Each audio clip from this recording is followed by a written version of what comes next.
Здравствуйте, дорогие любители Таро. Здравствуйте, уважаемые коллеги-тарологи. Так, фоновую музычку немножко убавим. Ну что, сегодня у нас очередная лекция, очередной эфир из цикла «Смысл жизни по картам Таро». Так несколько пафосно назвал я этот цикл, но с другой стороны говорим мы на этих эфирах как раз о том, что у нас вот эти старшие арканы представляют собой в каком-то философском смысле, да, то есть в смысле понимания жизни, мироустройства, своего места в жизни. Вот по этим картам можно судить, как человек понимает свое место в обществе, свою цель в этой жизни, собственно, тот самый смысл жизни, который многие школы Таро называют по-разному. Там есть варианты матрицы судьбы, луч миссии, там какие-то еще вот такие, как правило, это двусоставные такие фразы, да, из двух слов, там какой-нибудь луч судьбы, да, ключ к жизни. Вот, ну, попросту говоря, все их можно объединить под одним понятием смысла жизни. Как человек находит себя в этом самом бытие. Добрый вечер всем, здравствуйте, всем привет из Вроцлава. Так, кто откуда, в чатике можете писать. Я приветствую общение в чате. Пожалуйста, без политики, знаете наши правила. Ну что, сегодня у нас вторник. Как обычно, у нас эфиры проходят по вторникам, четвергам и воскресеньям. Но вот в этот четверг, скорее всего, эфира не будет, эфира по Монаре, потому как у меня там образовались кое-какие срочные дела, которые обязательно нужно будет сделать. И вот в эфир у меня выйти не получится в этот четверг. Я думаю, реабилитироваться в воскресенье. Как обычно, выйдем с нашим откровенным эфиром, поговорим на какие-нибудь интересные темы. Еще не придумал я, какую тему рассмотреть в воскресенье. Если вы впервые на канале, добро пожаловать, подписывайтесь, обязательно узнаете, что у нас в воскресенье. Буду рад видеть всех. Ну что, название сегодняшнего эфира «Смысл жизни по картам Таро». Карта Звезда, 17-й старший аркан. Вот так он выглядит в версии Уэйта. Стандартная колода Райдера Уэйта. Ну, скажем так, это вариант несколько чуть более осовремененный. Графика тут получше. Полутени, цвета. В общем, чуть более приятнее карта выглядит, но по сути передает один в один те значения, которые Уэйт в нее закладывал. Ну, не столько Уэйт, сколько те мудрые люди, которые учили других менее мудрых людей понимать вот эти высокие, глубокие философские символы, заключая их в какие-то гравюры, в какие-то изображения. С какой целью? С целью передать обучающемуся, да, ученику вот то самое ощущение, которое испытывает человек, познавший некую истину.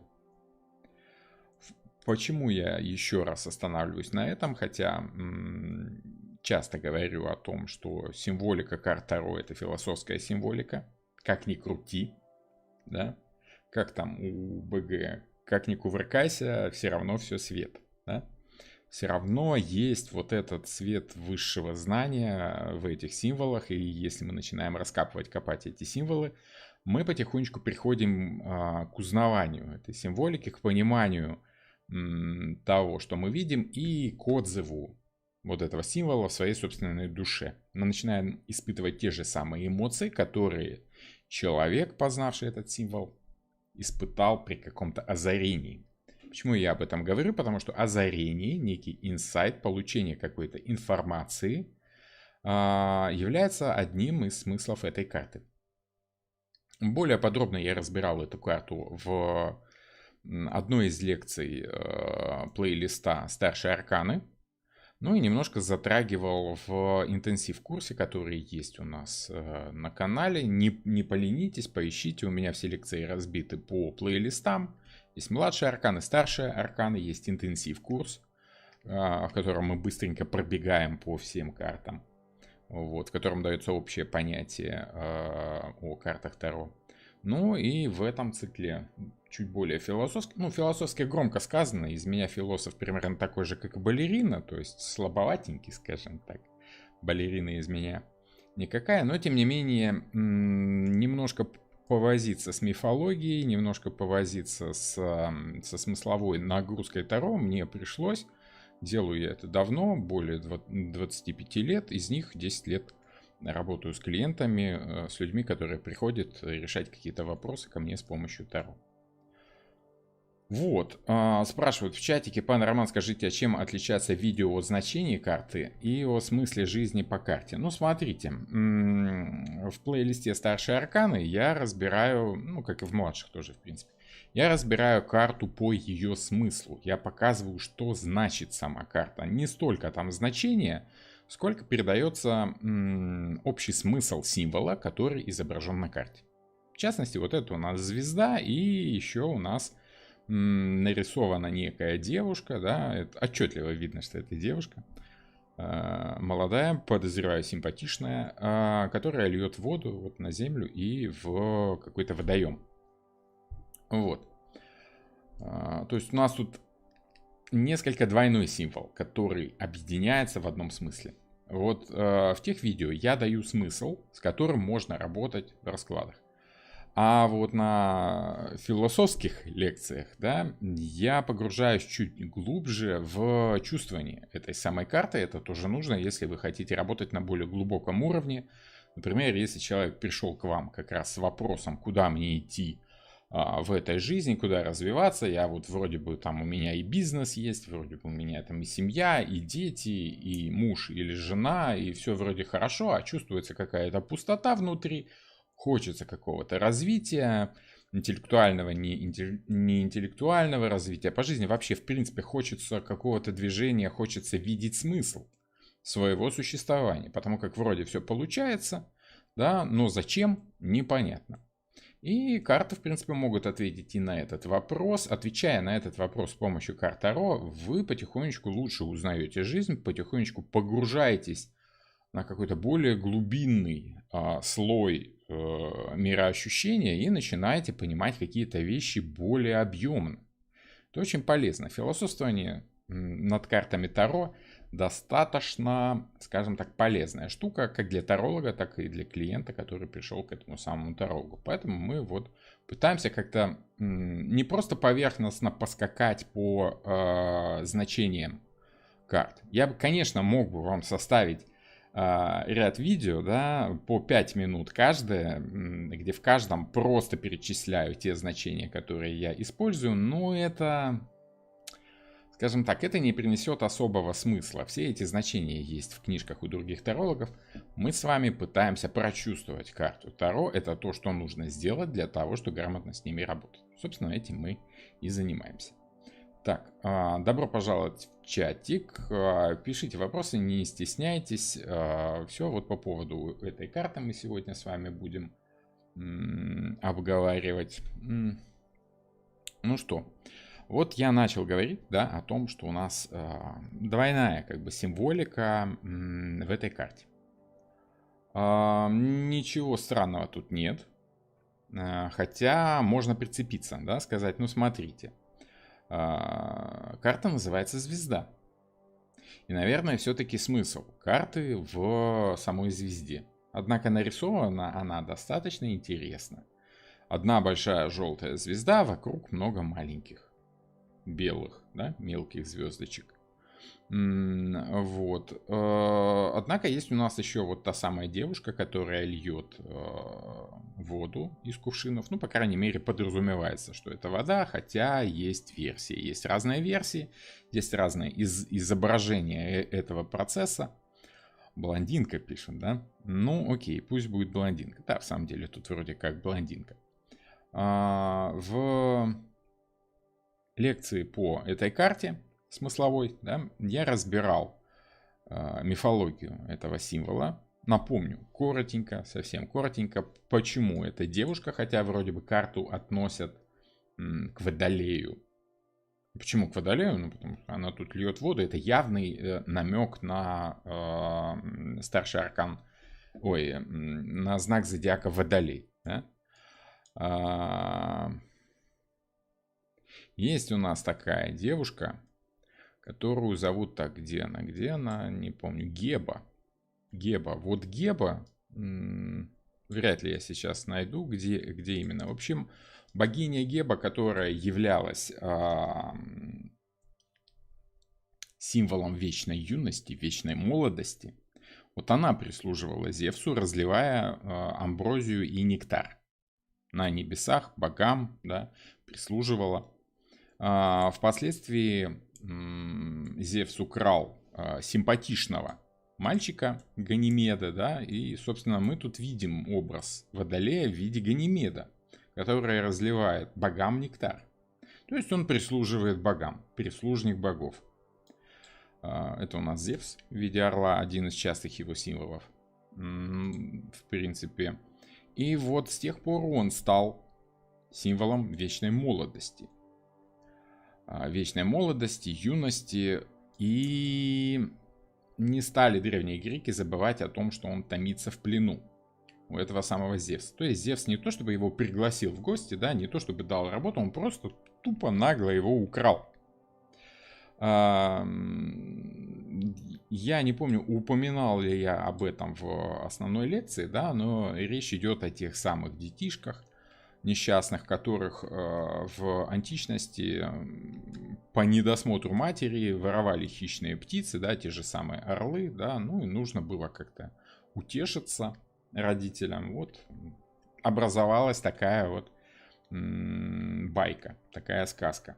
С другой стороны, это еще и символика того, что когда одна страна завоевывала другую, ну как страна, там стран-то еще не было, да, один царь завоевывал другого царя, то, скажем так, для того, чтобы получить гарантии не нападения от соседней страны, брался в заложник, как правило, сын побежденного царя и отправлялся к царю-победителю в услужении.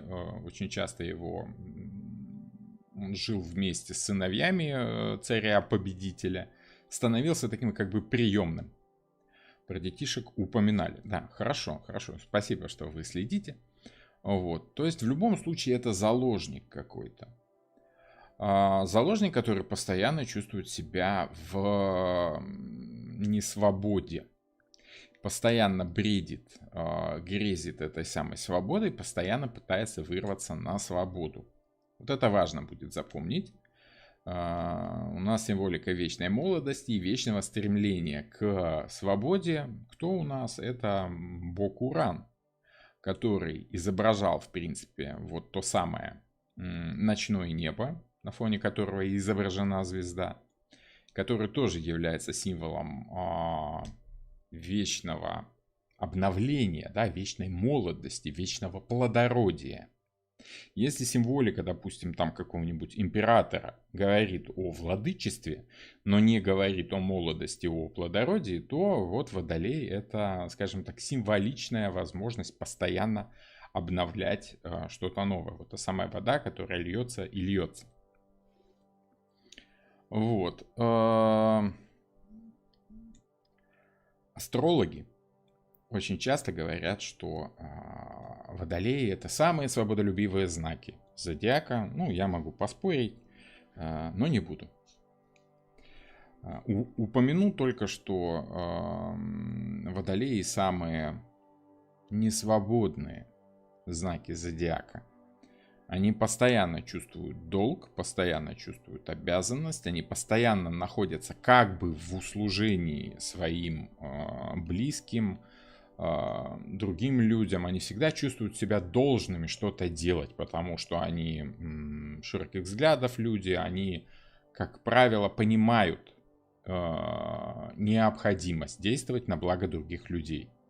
Часто забывая о себе. Это и есть в характере Водолея, поэтому их стремление к свободе основано на том, что они постоянно ощущают себя несвободными, должными что-то делать.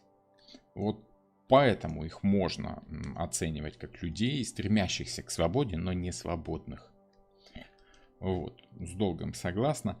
Дело в том, что я это вывел, в принципе, после 10 лет работы с клиентами. Достаточно часто общаюсь с водолеями. Все, либо клиенты рассказывают об отношениях с водолеями. Вот водолеи всегда чувствуют, что они должны что-то делать, они хотят принести счастье другим людям, очень часто забывают о своем собственном счастье. В принципе, для воздушных знаков это достаточно часто характерно. Перекос происходит, когда водолеи хотят сделать счастливыми других людей насильно, да, то есть, ну и что ты не хочешь быть счастливой, я вот тебе сейчас как возьму и причиню добро, и будешь ты радоваться, и неважно. В общем, водолеи очень часто не могут освободиться от этого чувства долга, наносить радость людям, свободу и вот это все. Вот, поэтому по этой карте идет очень часто стремление к свободе. Любые попытки помогать людям обрести свободу могут для вас быть смыслом жизни по этой карте. Любые попытки освободиться самостоятельно от каких-то обязанностей, от какого-то долга, да, если вы чувствуете себя уставшим, что вы уже не можете и никак, и все, и вот это вот, хочется просто заняться своими делами, да, это тоже присутствует в этой карте. То есть стремление к свободе, помощь другим людям в попытках обрести эту самую свободу. В принципе, если мы берем воздушные знаки очень часто работают с в какой-то законодательной сфере, да, те самые адвокаты, юристы. Вот водолеи — это люди, которые хорошо знакомы с законодательными актами, с юриспруденцией, как и весы, там вообще, в принципе, символика Фемиды, да, как и близнецы. И вот они помогают другим людям обрести свободу, работая с информацией. Вода, та самая вода, которую льет водолей, это, конечно, символика истины, информации, чистая вода, которая должна нести какую-то информацию, по которой человек может освободиться. Вот. Что у нас еще? Работа с информацией в более широком плане. Распространение информации может для вас быть каким-то смыслом существования. Почему? Во-первых, если мы берем средневековый образ вот этой девушки обнаженной, это та самая обнаженная истина, которая является символикой раскрытой, вскрытой, скажем так, истины. Я не знаю, как это правильно сказать по-русски, да? Когда все становится очевидным, когда ничего не скрыто одеждами. Есть символика скрытой истины, да? Она у нас раскрывается, если вы помните, символом высшей жрицы. Вот там скрытая истина, которую прячут в рукав, да, потому как нельзя полностью делиться информацией с тем, кто к этому не готов, допустим, либо просто должна быть какая-то информация оставаться скрытой. Вот если мы берем работу с воздухом, работу с информацией, то у нас тут идет символика уже голой, обнаженной истины, да, когда все тайное становится явным. Почему у нас вот эта истина привязана именно к звездному небу? Потому как кто у нас смотрел в звездное небо, любого рода тарологи, астрологи вернее, да, мудрецы, сидя на высокой башне, которая у нас была в предыдущем аркане, наблюдали звездное небо и пытались по движению светил что-то там понять, сделать какие-то выводы умные, мудрые и посоветовать другим людям. Для других людей это выглядело так, будто бы человек смотрит на звезды, он как бы проникает взглядом в ткань небес, общается с богами и приносит оттуда какую-то информацию, которая делится со всеми. Вот, голая правда. Да-да-да, вот в чатике верно пишут. Вот, и получается так, что основной смысл этой самой звезды, делиться информацией, получать информацию и делиться ей. То есть вот этот информационный поток, он бесконечен. Вода, либо другая жидкость из этих кувшинов льется постоянно, бесконечно. Это бездонные кувшины, которые пополняются сами собой. Задача водолея просто доставлять воду туда, куда нужно. Поэтому любого рода информационная поддержка других людей, да, донесение истины, репортерская работа, работа писателя, который пытается ту информацию, которая ему идет откуда-то сверху, да, воплотить в каком-то виде, который будет интересен людям. Обработка и передача информации. Более того, есть еще такой интересный образ, да, водолея. Кто такой водолей? Если мы берем древнешумерскую культуру, это же Восток, да, Междуречье. Там существовала культура того самого восточного базара. Она и сейчас существует, в принципе, да, только уже в несколько современном виде. Но если мы представим с вами даже не средневековый, еще до средневековый рынок, античный рынок шумерский, что мы с вами видим? Видим большое пространство, заполненное какими-то палаточками, навесами. Каждый торговец на своем месте, в этом углу торгует рыбой, в этом углу мясом, в этом горшками, в этом там еще чем-то. Каждый на своем месте. Покупатель приходит на этот рынок, покупает, что ему нужно, и, собственно, уходит. Он не будет обходить каждого продавца просто потому, что ему же не нужно весь рынок купить. Да? Ему нужно там либо мясо, либо овощей, либо чего-то еще. Вот, то есть пришел, пообщался, купил, обменялся там какой-то инфой и ушел. Есть только один человек на этом самом восточном рынке арабском, который знает всех продавцов, общается со всеми, подходит к каждому, более того, к покупателям тоже подходит. Вот, и пока они пьют воду, ну то есть это водонос, да, человек, который носит воду и дает всем напиться. И пока человек пьет воду, он рассказывает этому водоносу какие-то новости, которыми этот водонос потом делится со всеми другими участниками этого рынка. То есть он единственный знает всю информацию. Он не то чтобы приносит какую-то информацию, он собирает ее со всего рынка, обрабатывает как-то, может быть, да. Ну, то есть он в принципе знает все. Он такой как бы мудрец.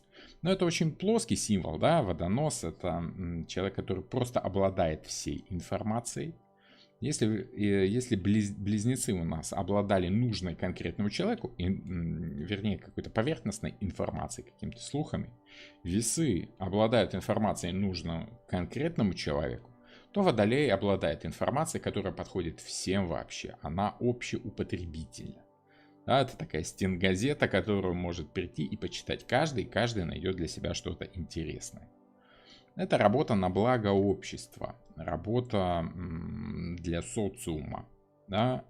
Тот же самый виночерпий богов, Ганимед, он наливает вот этот амброзию и нектар, да, каждому из богов.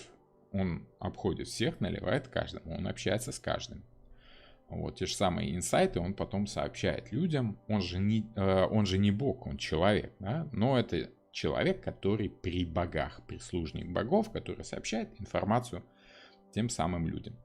Водолей, он ходит как бы за водой, ну и как бы вот символом этой воды, как распространение информации, он тоже является. Смысл вашей жизни может быть в том, чтобы помогать людям, раз, помогать людям обрести свободу, 2, и предоставлять людям какую-то информацию, 3. А в чатике писали, что это Вифлеемская звезда, Вифлеемская звезда. Совершенно верно. Вифлеемская звезда так и есть. Та самая звезда, которая где у нас?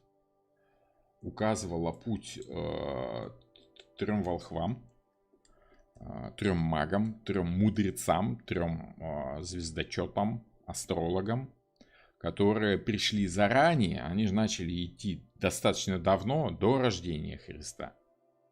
Вот, и пришли ровненько в момент рождения Христа. То есть они знали заранее. Это те мудрецы, которые с башни рассчитали движение планет, рассчитали, на какую звезду нужно ориентироваться, да, то есть, опять же, вам еще один символ вашего смысла жизни, если вы любите навигационные карты, допустим, да, либо находить дорогу, навигатор во флоте, допустим, да, либо просто человек, работающий с картами, человек, который интересуется GPS-системами, фотографиями со спутников, гуглокартами, этим вот всем, да, который обладает всей информацией, которая видна сверху, он тоже может работать по этой карте, находить какую-то прелесть жизни, интерес жизни.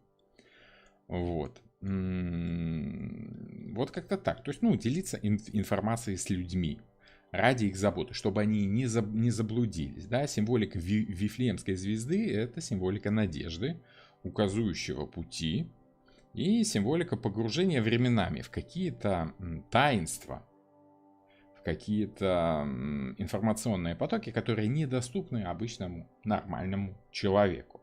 То есть люди, которые работают с этими информационными потоками, они тоже уже немножко не от мира сего, они вроде бы как бы на Земле живут. Но при всем этом общаются с богами, они говорят про какие-то планеты, они знают, куда эти планеты летают, как они там что делают. Ну, в общем, с точки зрения средневекового человека, астролог — это какой-то маг, волшебник, мудрец, который общается с богами, чуть ли не амброзию и нектар там с ними вместе пьет. Получеловек, полубог, да, ангел какой-то такой, который обладает информацией прямо от богов. Это очень похожая тема с Меркурием, который является покровителем знака Близнецы, да? Ну, там скорее учитель, там учительствование. А тут человек, который, в принципе, мудрец. Он не кого-то конкретно учит, он вообще всех учит. Как это? Приходи к нему лечиться, и корова, и волчица, да? Врачи, опять же, по этой карте могут идти, если они работают информационно, допустим, да, психологи. Может быть, психиатр, да, ну, это как бы одно из частных значений карты, но, тем не менее, вполне рабочее. То есть, причем тут есть такая интересная символика, что вот эта фигура, один поток воды уходит в воду опять, да, вроде бы как бы бессмысленно, а другой поток воды, вот он расходуется правильно для растений, да, вот на землю, чтобы растениям влага была и прочее, прочее, то есть такой полезный полив как бы.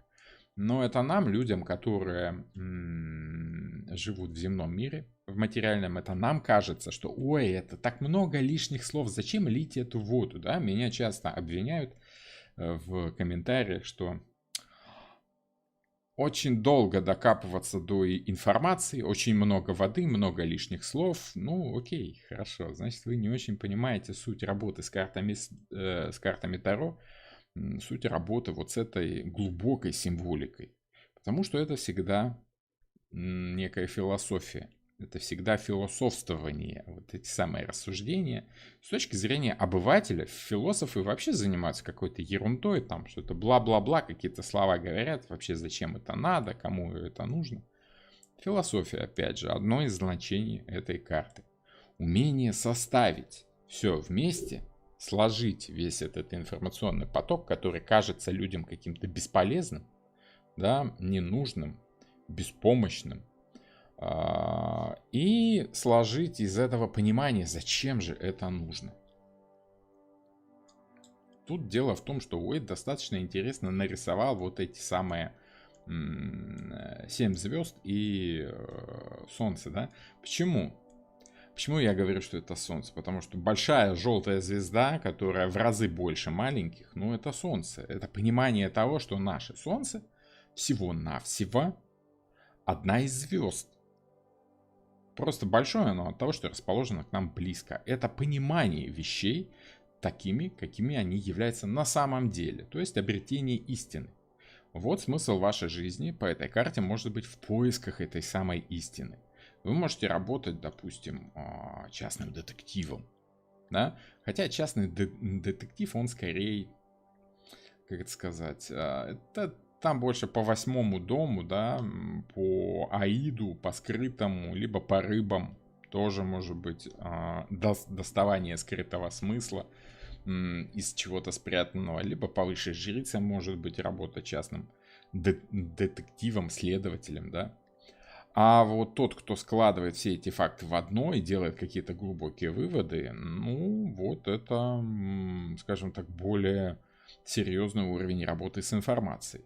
Более того, на более плоском уровне, да, мы можем найти смысл нашей жизни, допустим, в загадках вообще, в принципе, в каких-то ребусах. Знаете, есть люди, которые посвящают всю свою жизнь составлению каких-то загадок, шарат, этих, как эта штука называется, там, где слова по вертикали и по горизонтали, кроссворды, вот, составлению кроссвордов. Для кого-то это становится манией, да, разгадывание загадки, да, сделать так, чтобы все было понятно, вот. Пожалуйста, абсолютно огромное количество профессий может быть найдено вами, если вы будете пользоваться принципом открытия истины. Узнать что-то новое. Любая научная работа может идти по этой карте. Тем более, что вот эта богиня Геба, да, которая льет воду, она не для себя ее льет. Любая благотворительность может идти по этой карте. Забота об окружающих. Водолеи, в принципе, достаточно альтруистично настроенные люди.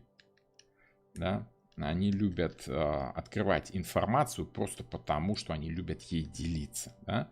Им не важен итог, им важен сам принцип понимания чего-то. Первооткрыватели, да, которые рисуют карты.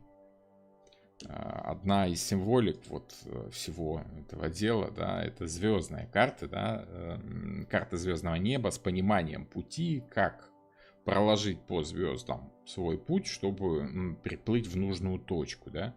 Я уже об этом говорил. Система ГЛОНАСС, система GPS, пожалуйста, вот по этой карте. Опять же, точки, по которым нужно пройти. Само собой, по этой карте может быть занятие астрологией как смыслом жизни, попытка понять, почему оно вот так вот все работает. То есть, в принципе, как вы сами видите, навалом чего угодно. Астрономия. Астрономия может быть как одна из наук, пожалуйста, если вам нравится смотреть на звезды. В общем,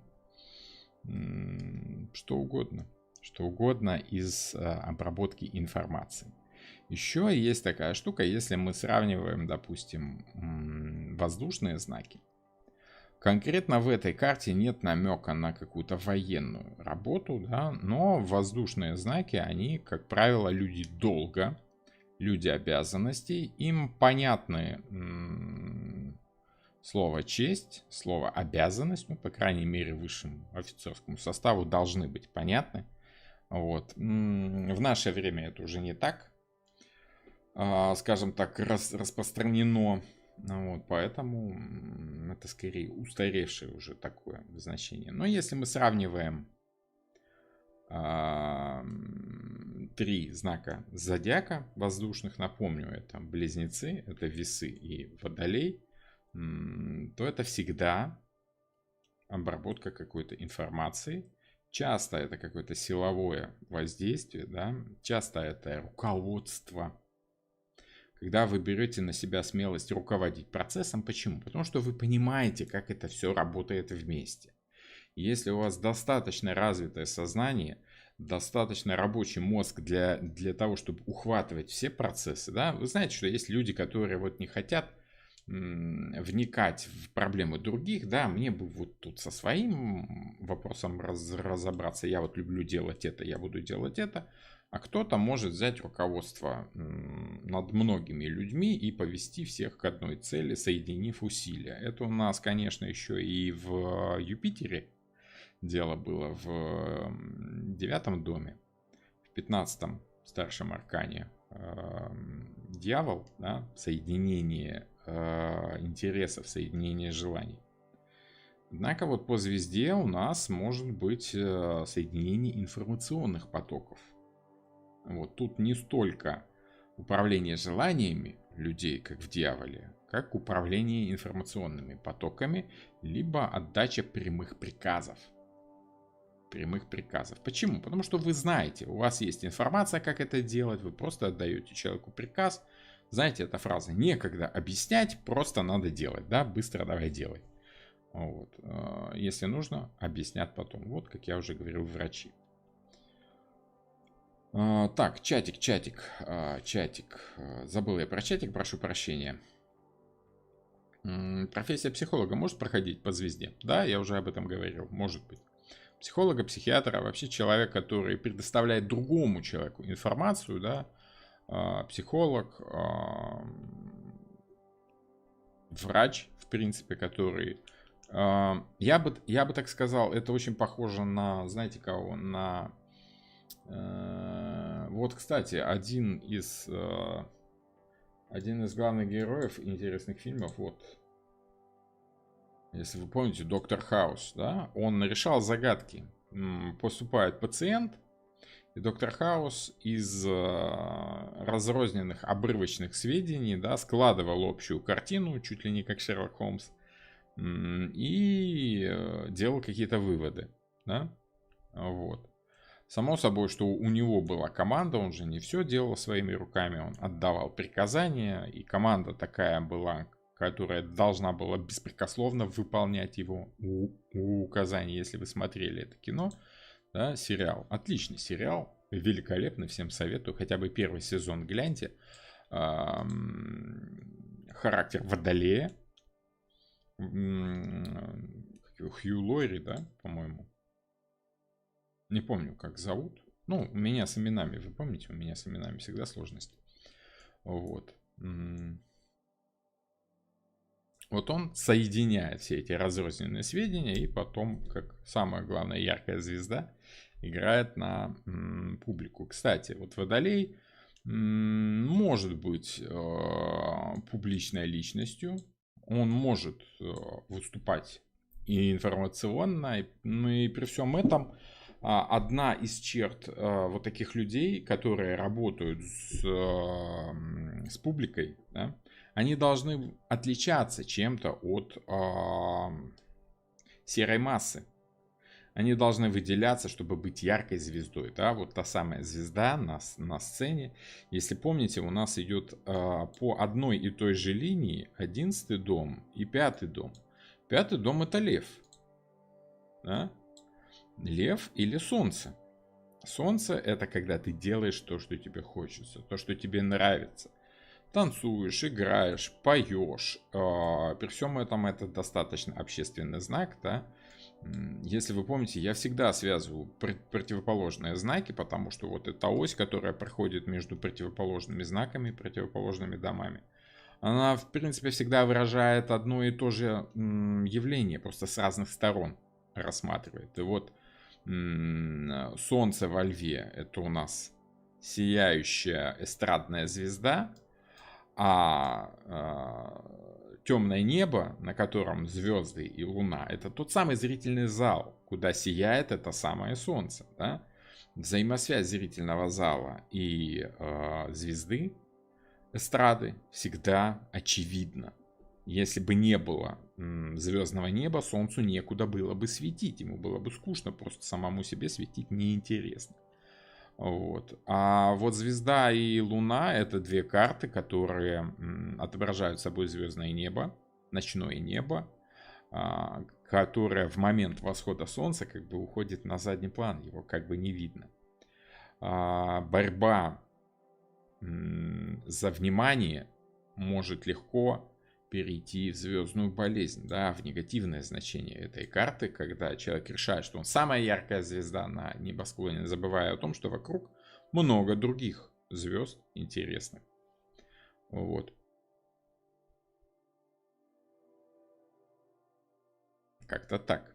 Поэтому может быть работа с публикой, да, администрирование каких-то концертов, да, организация вот этих самых выступлений ярких звезд. Вообще любая работа со звездами во всех смыслах, даже вот в таких в переносных.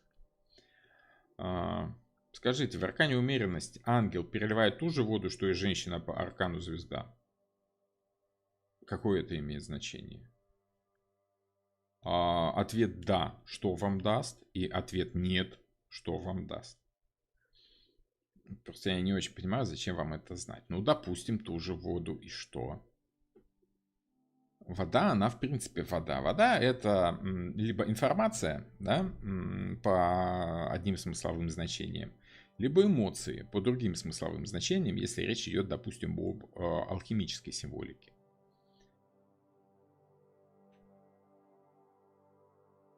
Вот. Так, а что там еще пишут? А я про воду подумал, что она черпает из общего озера инфы, только часть ее льет на землю, то есть на людей живое. Ну, тут в этой конкретно карте, тут речь идет о том, что есть действия, которые очевидны наблюдателю, польза очевидна, да, а есть действия, которые для наблюдателя являются как бы странными, загадочными. Нафига он это делает, да, ничего ж непонятно. Это вот очень похоже на то, как если вы будете смотреть за работой ученого. Он там пишет какие-то циферки на доске там, или в тетрадке, что-то там меряет, что-то замеряет, какие-то странные действия, непонятные, какие-то бессмысленные действия. А потом раз и делает какой-то химический опыт, из которого появляется что-то полезное. О, это понятно, это интересно, да, это вот очевидно для обывателя. Но большая часть работы по звезде, она такая, кажется, нафига это нужно, зачем это нужно? Нужно. А зачем это нужно, понимает человек, который осознал звезду, который видит все, который понимает, как планеты движутся, да?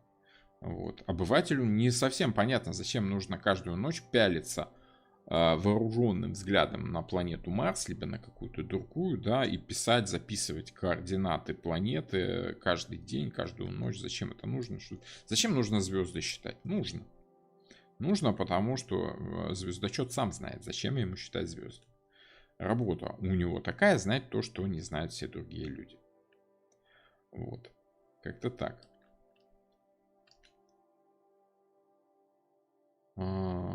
Первый поток в источник, неиссякаемый источник смыслов понимания, можно так сказать? Но это переносное значение, понимаете. В принципе, я бы не сказал, что это вот поток. В общем, тут уже слишком глубокая философия идет. Этот источник может быть чем угодно. Дело в том, что вот этот источник просто является большим количеством воды. Тут больше похоже на то, что...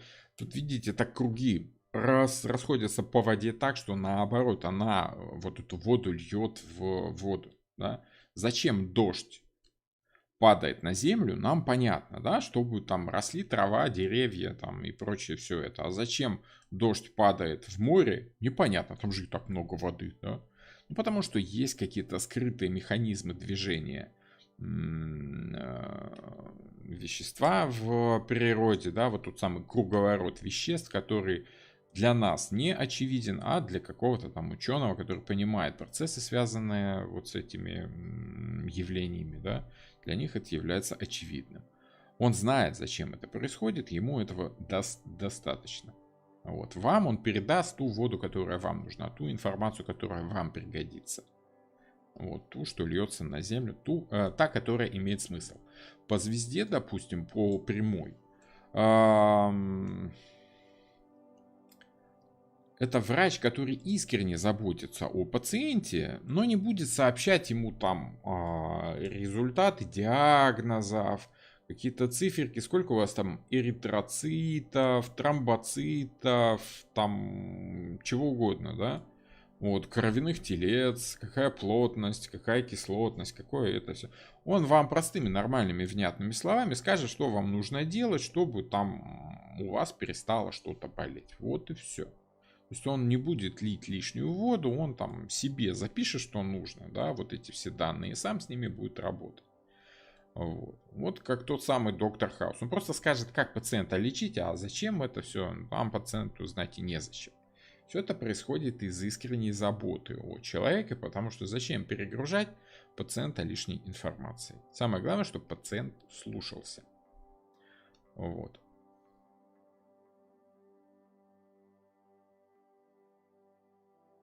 Она берет из обычных источников инфы. Речь не про коллективное, бессознательное. Смотрите, тут ничто не намекает на какие-то глубинные водоемы смысла. Да? Когда водолей льет воду, у него происходит инсайт. Ему просто идет информация откуда-то. Он ее складывает в голове, он что-то понимает. Вот, это мозговые процессы. На самом деле водолеи, хоть и считают себя какими-то особенными людьми, они остаются нормальными людьми, достаточно логичными. Вот, им очень хочется быть необычными такими, экстраординарными, а они в самом деле экстраординарные, потому что они великолепно работают с информацией, да? Они умеют складывать информацию так, что ты понимаешь, что вау, это же так очевидно, вот это если присмотреться, если вот учесть это, то по совокупности факторов ты начинаешь что-то понимать, да? Просто в какой-то момент информация из количественной становится качественной. После того, как ты прочитал много книг, ты просто начинаешь сам что-то понимать в этой жизни. Вот. Это скорее нормальная информация, хотя и создается ощущение, что она идет из каких-то там глубинных сфер. Ганимед, которого украли, да, и который был виночерпием, вернее, является виночерпием богов, он же человек, он обычный человек, юноша молодой, да, символика молодости, вечной молодости. Водолей, кстати, все достаточно веселые люди такие, часто бывает наивными, как юноши до пожилого возраста. Вот. Из коллективного бессознательного черпают рыбы. В коллективном бессознательном находится информация, которую нельзя понять, ее можно ощутить. А водолеи, они все понимают. Они могут черпать информацию из каких-то чувств, но они осмысляют эти чувства. Они эти чувства как бы форматируют в понятные людям слова, в ту самую воду, которая может пригодиться, принести пользу какую-то. А рыбы, они просто в этой воде живут. Понимаете? Вот. Символика вот того самого подсознательного по рыбам — это страшный суд. Коллективное, бессознательное, оно вон там, знаете где? Ну, во-первых, вот это вот все вода, а во-вторых, вон там вот в черных ящиках, в глубине, тот самый ящик Пандоры, да, что такое ящик Пандоры? Если вы не в курсе, это не просто символика там бед. Что вообще, что за странный такой символ, да? Ящик Пандоры. Какой-то ящик, в котором спрятаны все беды. Откуда это? В любой символике должно быть какое-то соответствие в реальном мире. По сути, это то самое подсознательное, в которое нормальному человеку лучше не лезть. Оно должно работать само. Но как только ты заглянешь внутрь себя, ты начинаешь что-то понимать про себя, ты начинаешь обретать некие знания, ты начинаешь ими пользоваться, и все, и понеслась, да, как это, многие знания, многие печали. Но это символика рыб. Рыбы плавают в этом коллективном бессознательном и пытаются как-то этим пользоваться. Это я вам 100% гарантирую, это как я рыбы, мне вот информация идет откуда-то, вот непонятно откуда. Не то чтобы на меня там озарение, какие-то ангелы мне в уши начинают что-то вещать. Я просто начинаю что-то понимать, потому что, ну, мне так кажется, я так чувствую. Я позволяю себе освобождать из себя это чувство. Вот. А вот звезда — это человек, который работает с относительно доступной информацией. Это воздушный знак. А по воздуху приходит информация всеми доступными методами. 5 чувствами, да, осязание, как там, давайте, я попробую вспомнить все 5 чувств. Осязание, обоняние, слух, вкус, что-то еще. Ну, в общем, ясно, да? Какое смысловое значение несет на себе 8-я звездочка, которая вырвалась из гербовой формы, сформированная остальными звездочками, и летит, по всей видимости, вниз? Никакой. Она просто не влезла, ее просто так нарисовали. Это символика любого созвездия. Любое созвездие имеет любую ломаную форму, поэтому тут особо не надо придавать значение тем там по расположению, а почему она правой ногой в воде стоит, а левой как бы на земле. Конечно, в картах Таро часто есть какая-то такая вот как бы скрытая символика, да, но совсем впадать в крайности тоже не стоит. Тут еще мы можем спросить, а почему она вниз смотрит, а не вверх? А почему она держит кувшин вот так, а не вот так, да? То есть, ну, к деталям цепляться я бы уже не стал. Все-таки основной смысл карты, он в общем и целом, в самом символе. Что такое звезда? Большая желтая звезда — это понимание того, ну, во-первых, это символика надежды. Опять же, это работа с будущим, работа про будущее, да, это то, что вам советуют, что вам нужно сделать в будущем. Либо сейчас, чтобы обрести некое будущее. Куда вам пойти, да, по какому адресу, чтобы там стать счастливым. Потому что по звездам у нас ориентируются обычно. Если человек, глядя на звезды, может вам предсказать ваше будущее, то есть может вам сказать, в какую сторону вы идете, где вы окажетесь и что там будете наблюдать, он как бы предсказывает ваше будущее. А по сути он просто знает направление, знает карты, да, знает, куда идет тот человек, который идет в направлении. Это просто работа с информацией, с большим количеством информации. Мудрецы идут по этой карте, которая умудренная опытом. Да, вот тот самый Моисей, который сложил 10 заповедей. Он их как сложил, эти 10 заповедей? Это в Библии написано, что там ему глаз с небес и огненными там буквами было начертано, и он взял и все это в камне высек, да. Это Библия, это всегда символика. Библия вообще это собрание сказок очень эмоциональных, которые придуманы как, ну, не то чтобы придуманы, они сформированы, да, для того, чтобы возродить в человеке, слушающим их, вот эти самые истории, то самое чувство, которое испытывал человек, который с Богом-то пообщался. Но если вы хоть раз общались с Богом, вы понимаете, что это чувство передать словами нельзя. Его можно передать только эмоциями, потому что это ощущение, эмоциональное ощущение от прикосновения к какой-то благодати. Да? И для того, чтобы хоть в какой-то мере передать другому человеку вот эту информацию, приходится лить очень много слов лишних, да, вот как эта самая девушка льет.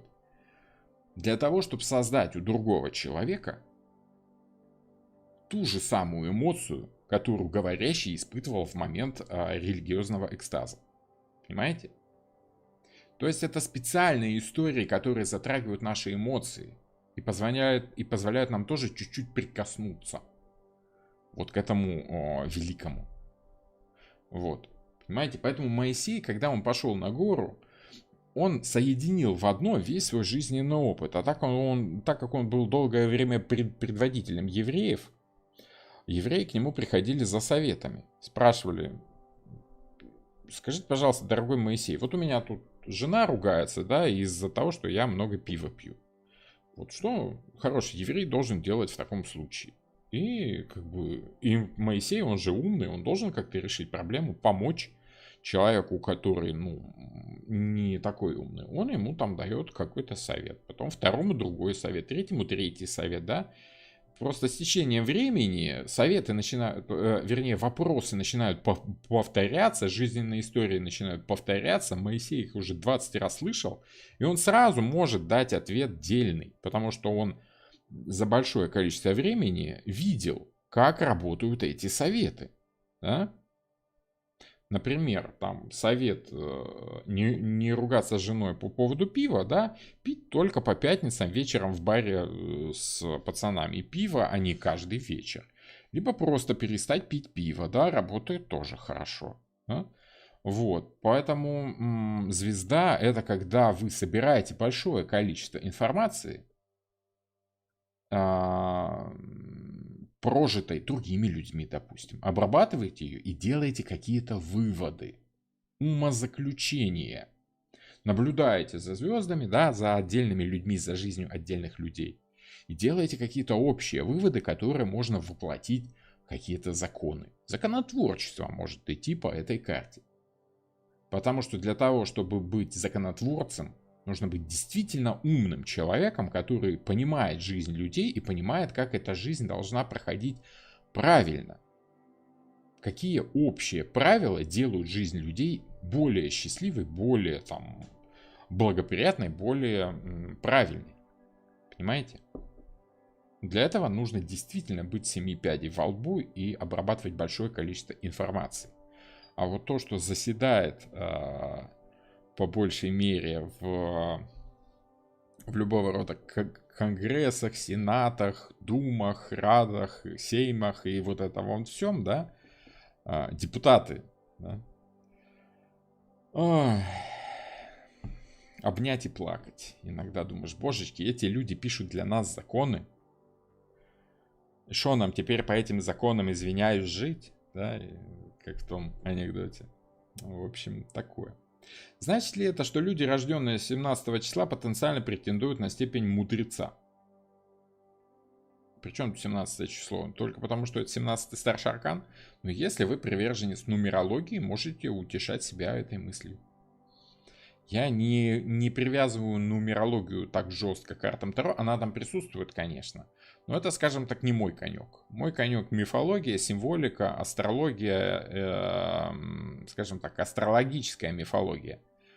Вот. И привязывание как бы очевидного к неочевидному. Нахождение смысла там, где он есть, но почему-то все другие его не видят, хотя он есть, ну, очевидно, да.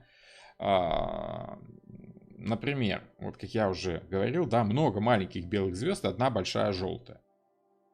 Что это за звезда такая? Конечно, это Солнце.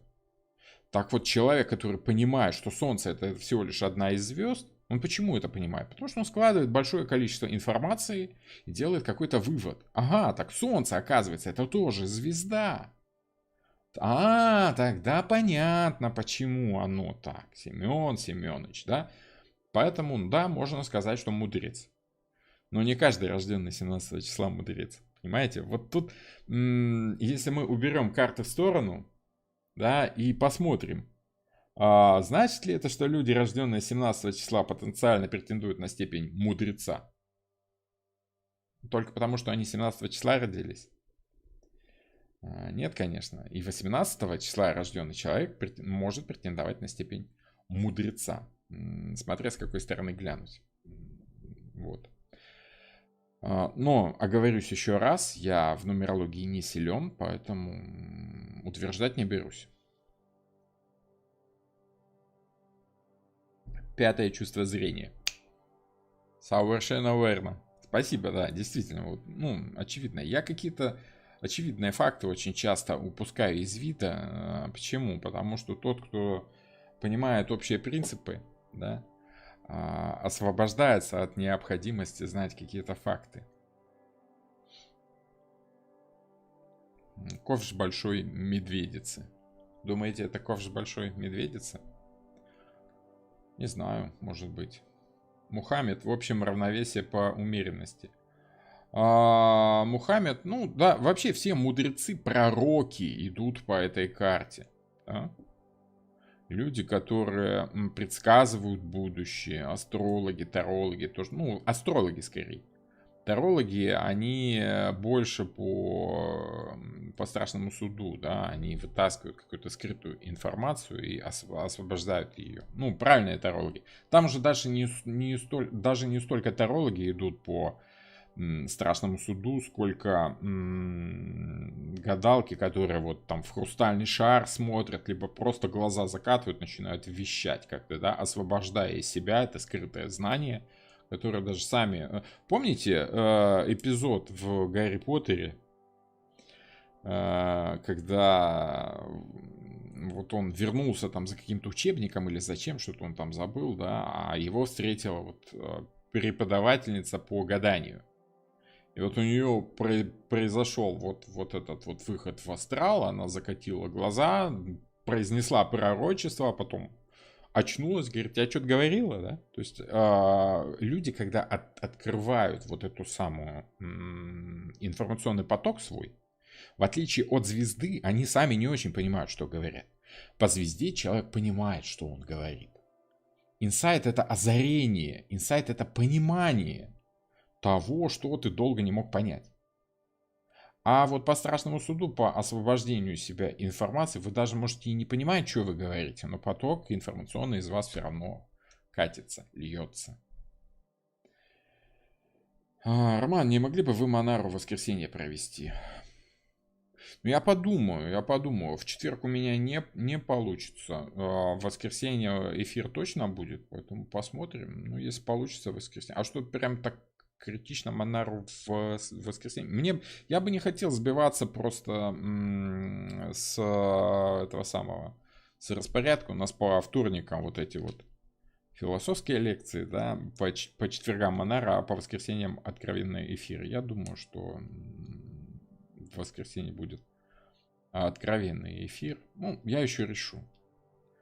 Вы же знаете, да, я по солнечному знаку рыба, да, мне как в голову стрельнет, я в последний момент могу передумать, назначить какую-то другую тему интересную.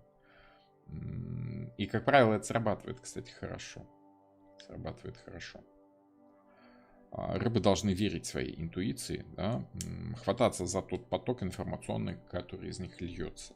Самое сложное для рыб — это начать что-то, изливать этот поток, да. Но как только он полился, да, рыба садится на этот поток и как на коне скачет. То есть, ну, вот две карты по рыбам, да, чтобы не быть голословным: Солнце и Страшный суд. Вот это очень рыбные карты. Рыбы, во-первых, очень ленивые, любят делать то, что им нравится. Опять же, это такой солнечный принцип, да, но не такой, как во льве, да. Во льве важно еще быть при этом в обществе, а рыбы, они такие скорее. Им самим в одиночестве нравится заниматься чем-то вот в одиночку.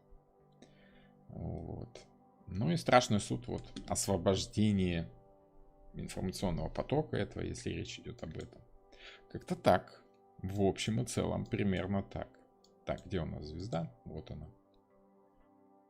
Вот. Поэтому вот по Моисею я сказал, да, вот эти 10 заповедей. Что такое 10 заповедей вообще по Моисею? Это общечеловеческие законы, как людям надо жить. Это как устроен мир, понимание того, как все устроено. Когда ты понял, как устроено, ты можешь пользоваться этой жизнью правильно. Вот. Не убей, не укради, не... Стелла, спасибо за 200 рублей, спасибо за поддержку канала. Я забыл совсем, что донаты можно высылать. Да-да-да, спасибо. Спасибо большое. Грубо говоря, по звезде вы понимаете, как оно все работает, да, что Солнце — это всего лишь одна из звезд, да, что вот это так, это вот так, и вам становится ясно, что делать, вам становится понятно, куда плыть. Вот. Поэтому вот эти правила происходят от понимания процесса. Все мудрецы, они, как правило, с такими вот длиннющими бородами, да, поэтому их внимательно слушают. Почему? Да потому что они жизнь уже прожили, они видели много всего и могут сделать какие-то общие выводы. К мудрецам идут за советом, потому что они знают принципы. Они твою систему могут, они твою проблему могут правильно решить. Вот и все.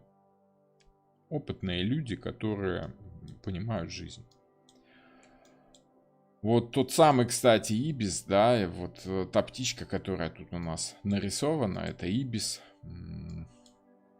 Птица Тота, египетского бога мудрости. Вот, пожалуйста, вам символика мудрости. Почему? Потому что ибис ходит и где-то там находит что-то интересное и вытаскивает оттуда, да, из прибрежных волн. У него длинный клюв, которым он находит то, что мы не видим с вами в мутной воде. Вот. Как-то так, в общем и целом. Надеюсь, уловили. Так, что еще там, чатик? Почему нога на воде? Она святая, миф, не живая, просто образ. Ну, смотрите, тут есть идея, что, вот, допустим, если мы берем temperance, умеренность, тут одна нога здесь, другая там, да? Одна нога на суше, другая нога в воде, погружена в воду. Причем это отчетливо, ясно заметно. То есть вот это символика пребывания сразу в двух мирах.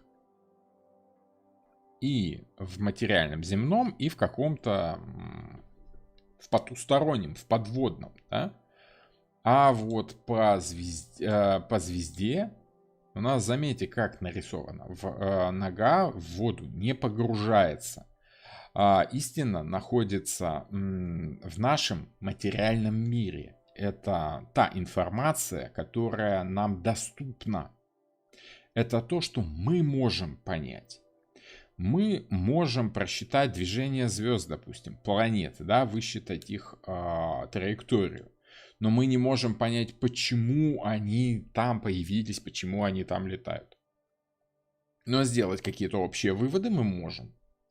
Обработать доступную нам информацию мы можем во благо себе, во благо обществу. Вылить воду на землю, чтобы как бы запитать растения.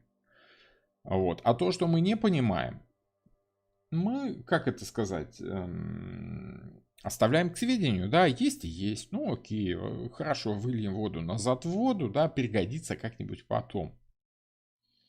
Вот. Как-нибудь потом пригождается, конечно, рыбам, которые просто в этой воде живут, существуют, то есть в тот мир окунается. Душа познает всю информацию только после смерти.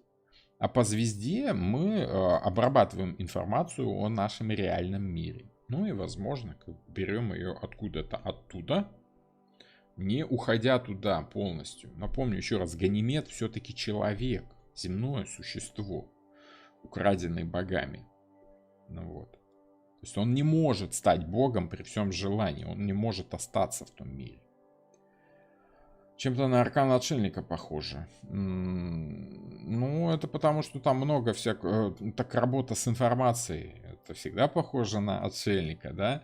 Это как можно сказать, ну, смотрите, вот у нас есть император, да, это же Один, да, он сидит на троне, он император, он правит всеми мирами, да.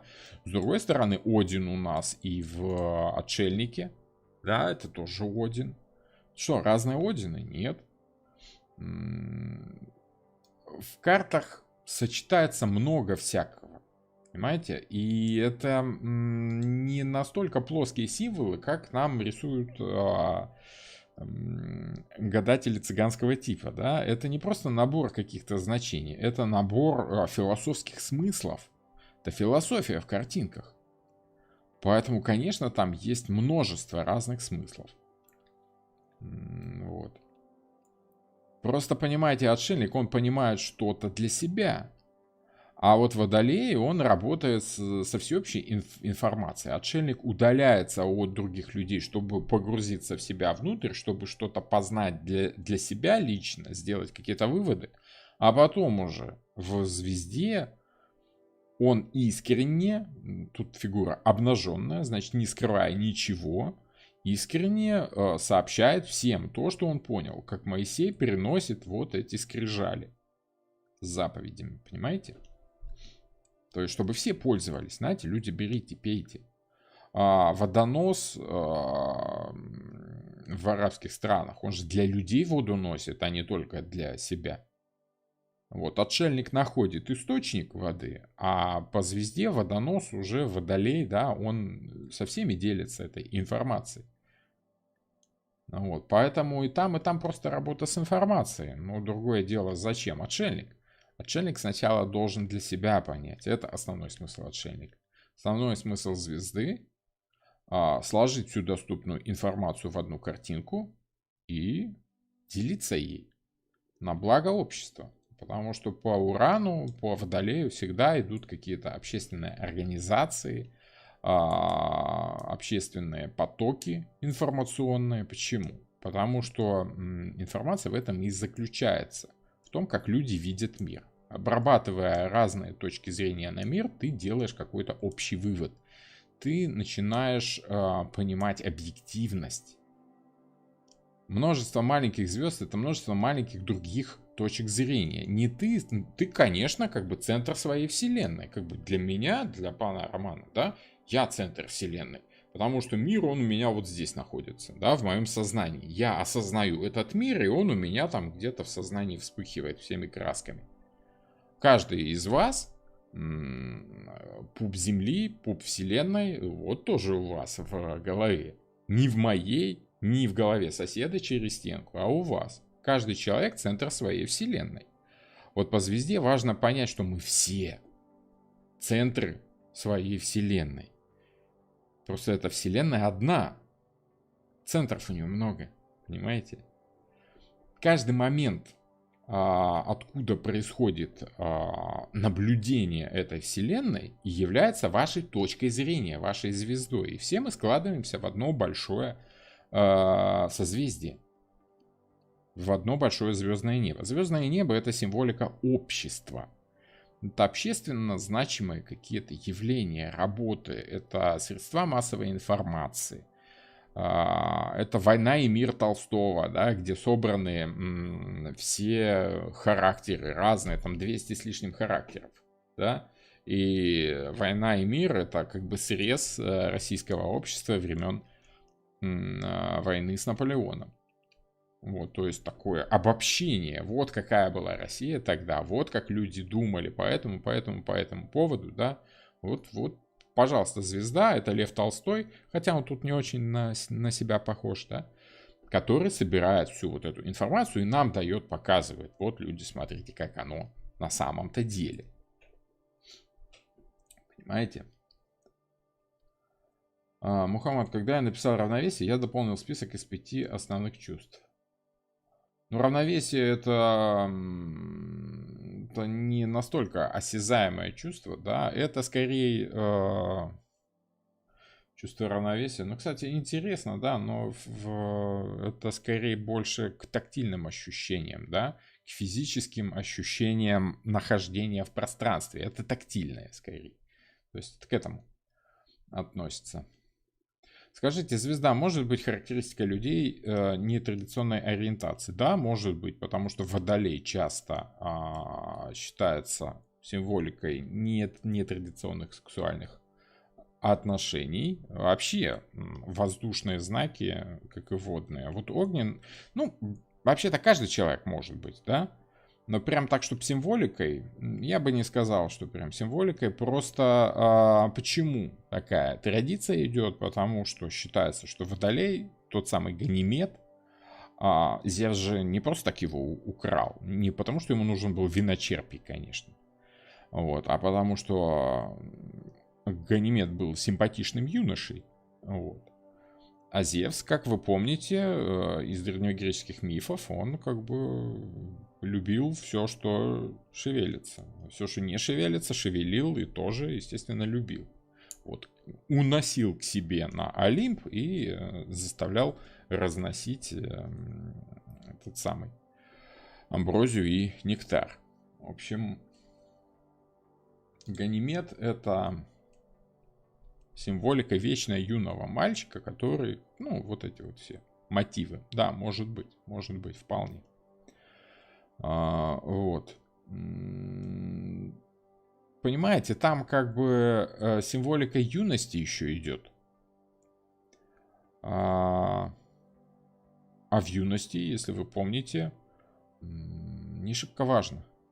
С кем? Мальчик, девочка, неважно, да. Вот. Но это так уже. Такое. На грани, да. Это мы в Монаре об этом поговорим. Вот, как-то так. В общем и целом, вот так вот.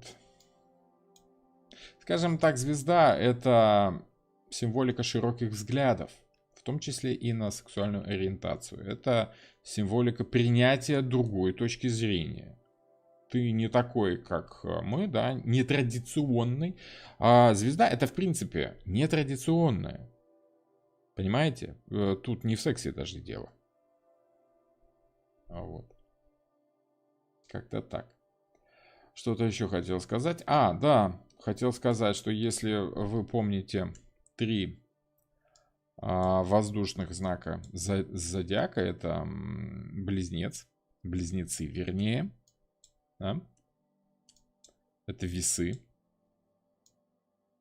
7-й дом с Фемидой и повешенным, и Водолей, 11-й дом, Солнце, звезда и луна, ночное небо. Так вот, помните, у французских революционеров был такой лозунг: свобода, равенство, братство. В те времена, надо сказать, что масоны пользовались таким, всплеском интереса, да, вот интерес к этим всем философским понятиям. Свобода, равенство, братство — это основные принципы 3 знаков зодиака. Братство — это 3-й дом, это близнецы, да, одинаковые, 2 брата-близнеца, если вы помните лекции. Равенство — это весы, там, где интересы партнера выравниваются с твоими интересами, там, где интересы другой стороны точно так же важны, как и твои, да, равенство интересов. А свобода у нас вот в Водолее. Тот самый Водолей, воздух фиксированный, большой информационный поток, постоянно льющийся, в котором ты можешь вот взять что-то для себя нужное. А по звезде может быть врач-диагноз? Да, я как раз об этом и говорил. Более того, Доктор Хаус, не знаю, если вы смотрели этот сериал, да, буквально с полчаса назад я говорил о Докторе Хаусе. Так вот, он же диагност, он врач-диагност. Собирал информацию и делал выводы, чем на самом деле человек заболел. Диагностирование, конечно. Вот. Я про себя часто говорю, что я не столько таролог, сколько диагност проблем человеческих, да, когда человек приходит и изливает мне все свои проблемы еще до того, как сделать расклад, сидишь и как-то в голове все это складывается, начинаешь понимать, почему у человека так, просто потому что опыт-то большой уже. Есть о чем сказать человеку без всяких карт, однако карты смотришь само собой, потому что карта — это еще один источник информации, который позволяют тебе более четко, более ясно уловить проблему человека и сделать какие-то определенные выводы. Вот. Равновесие — это работа вестибулярного аппарата. Понятно, что вестибулярного, а вестибулярный аппарат — это каким? К ощущенческим, материальным относится. Понимаете, с точки зрения современной науки, да, каждый орган имеет какое-то чувство. Там этих чувств можно настрелять столько, сколько надо, да? Вот. Однако традиционно разделяются на 5 чувств осязаемых, да, и 6-е неосязаемое чувство, интуиция, да, интуитивное чувство, когда ты что-то знаешь просто потому, что ты чувствуешь правильный ответ на вопрос сам по себе, да, непонятно каким органом это делается. Вот. Звезда может означать одиночество, спрашивают в чатике, или уход в себя? Я бы не сказал. Я бы сказал, что отшельник, да, уход в себя может быть. А вот Водолей — это достаточно веселый, общительный знак, который может уходить в себя только если очень и очень устает от большого потока информационного, если устает от людей. Но чаще всего Водолей — это общительные люди, которые не могут жить без информационного потока. Им надо, наоборот, общаться с людьми, потому что от людей исходит тот поток знаний, которым они потом оперируют, фигурируют. Просто водолеям время от времени нужно слать всех подальше и перезагружаться, как бы, да, очищать мозг от той информации, которая там у них накапливается, потому что много лишней информации. По звезде очень часто идет много лишней информации. Вот. Сложно вычленить из информационного потока что-то такое, вот то, что на самом деле важное, на самом деле нужное. Вот. Как-то так. Вот такие дела, пироги у нас с вами. Так что, думаю, вы сделали какие-то выводы для себя из этой карты. Расскажите про 17 арканов в Сефиротике. Я не каббалист. Понимаю, что, может быть, я вас разочаровал, но я не могу знать все. Более того, если вы встречаете специалиста, который мастер рейки, астролог, таролог, рунолог, гадатель на кофе, смотрит в хрустальный шар и еще там немножечко вышивает, то это уже клиника. Ну, невозможно знать все. Само собой, как бы люди древнего, да, метода обработки информации, вот эти философы, они были широкими специалистами, там и астрологи, и на картах Таро гадали, и прочее, прочее, да, и алхимию понимали, и каббалу, возможно, но у них это было вынужденное, потому что информации в средние века было мало. Ничтожно мало информации. Конечно, можно было сидеть в каких-то в библиотеках, но потом попробуй ты найди эту библиотеку, попробуй ты туда попади, попробуй ты пойми, что там пишут. Каждый же свое пишет, да, в средние века. Каждый по-своему все это видит. В общем, люди, ну, допустим, эпохи Возрождения, да, знаменитые там мастера, они почему знали и то, и то, и то? Потому что им приходилось изучать понемногу и то, и то, и то, чтобы находить что-то общее, делать какие-то общие выводы, да, и понимать что-то лучше. А у нас с вами, у нас просто рай земной, у нас интернет есть, в котором вся эта инфа, мало того, что выложена, она еще и пережевана и составлена в правильную формочке, да, и только бери ложечку и кушай, вот хочешь это, хочешь тебе сефиротика. Хотя что такое сефиротика? Сефиротика это каббала, давайте называть вещи своими именами, потому что сефиры это сфероты, да, это каббала просто-напросто. Чего ж там. Вот.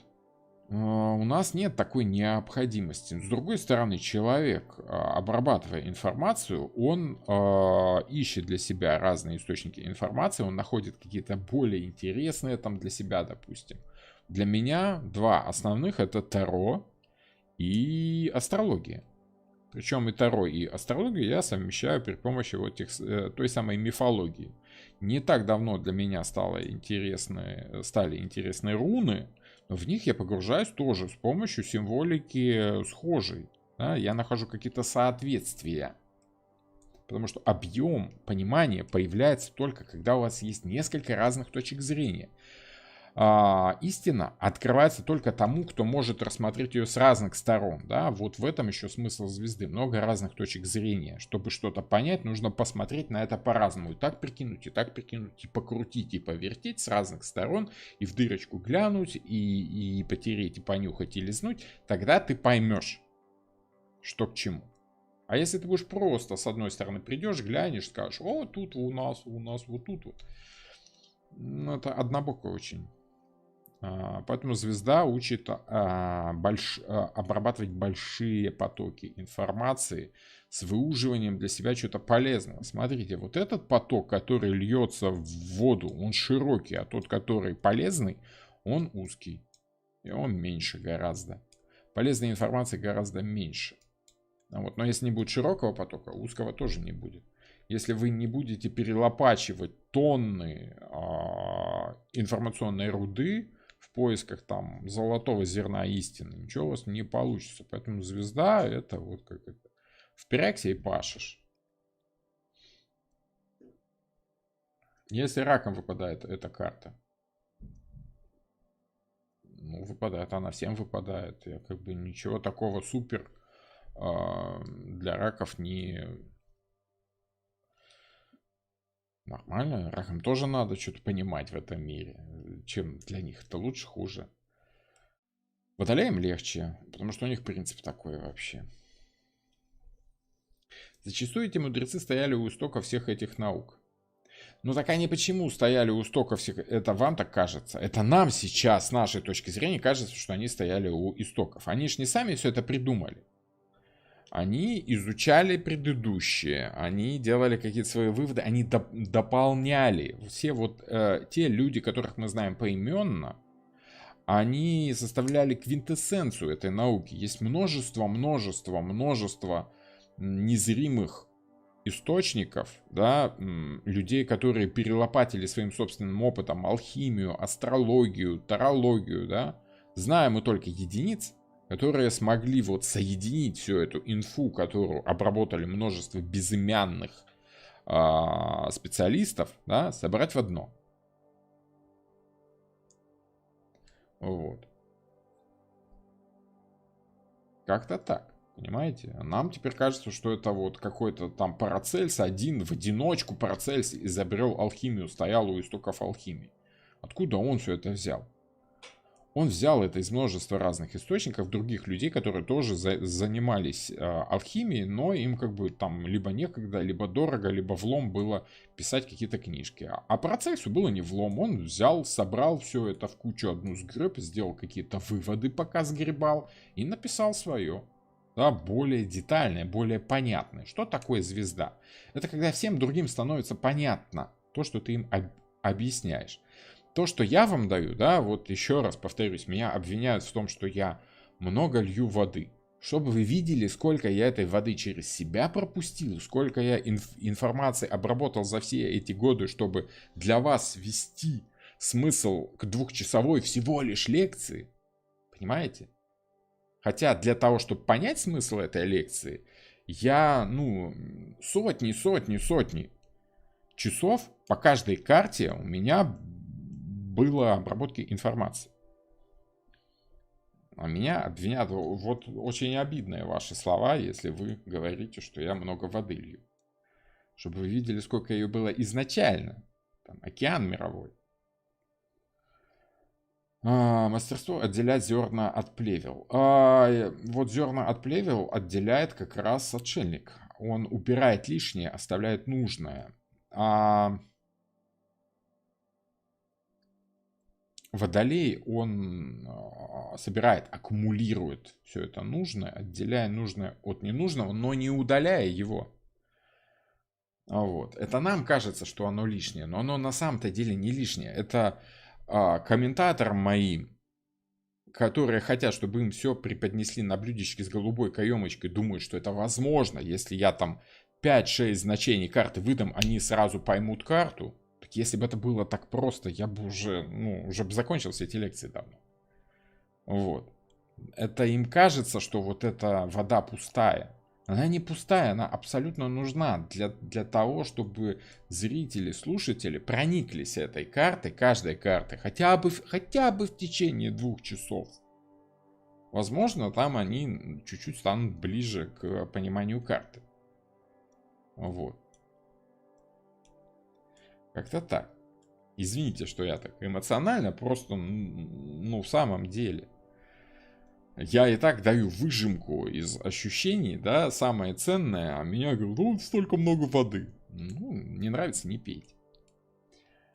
По звезде ученики обучение проходят. Да, по всем воздушным знакам, в частности, по 3 воздушным, да, близнецы, весы и водолей, хорошая обработка информации и возможность передавать эту информацию другому человеку. Вы бога-человек. Ой, да ладно, ну что вы. Так очень приятно, конечно, эти ваши слова, но это вряд ли. Вот. Как я люблю говорить, я таролог с недержанием речи и большим рабочим опытом. Вот и все. Вот и все. Ну, конечно, очень приятно. Вы сейчас так мою самооценку так по шерсти погладили, что аж я так и загордиться могу. Знаете, что мне больше всего помогает уравновешенно смотреть на комментарии, типа вы бога-человек, пан Роман, вы самый лучший таролог, вы гений, вы там бла-бла-бла. Я захожу к другим тарологам на страничку, вот, смотрю, что им пишут, им то же самое все пишут, поэтому я сразу так выдыхаю, думаю, слава богу. Слава богу, что я нормальный, я такой же, как и все. Я не уникальный, не супер-гипер-мега звезда, да. Сразу становится легче. Вот. Звезда — это далеко не вода. Да, и далеко, и близко. Благодарю, очень увлекательно и очень интересно. Да, давайте уже заканчивать. Там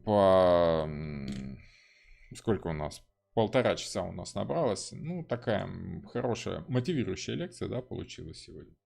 Увидимся с вами с воскресенья. Девушки, спасибо за поддержку канала. Если есть желающие донатами как-то помочь, ссылочка есть в описании к каналу. Буду рад. В описании к видео. Буду рад вашей поддержке. Вот, времена, сами знаете, нынче тяжелые, да, YouTube подрубил всю монетизацию с русскоязычного пространства, так что как-то выкручиваемся. Но, слава богу, я не столько ютубер, сколько таролог, поэтому это по мне сильно, конечно, не ударило, но демотивирует, честно говоря. В последнее время заниматься ютубом не очень хочется от того, что есть ощущение, что это все зря, что сейчас вот выключат весь этот YouTube, и зачем это все нужно было. Ну ладно, не буду на негативной ноте заканчивать. Все будет хорошо, я надеюсь, что все наладится. Вот, буду рад видеть вас в воскресенье. Всем приятного вечера. Пусть все будет хорошо. Всем пока. Пока-пока.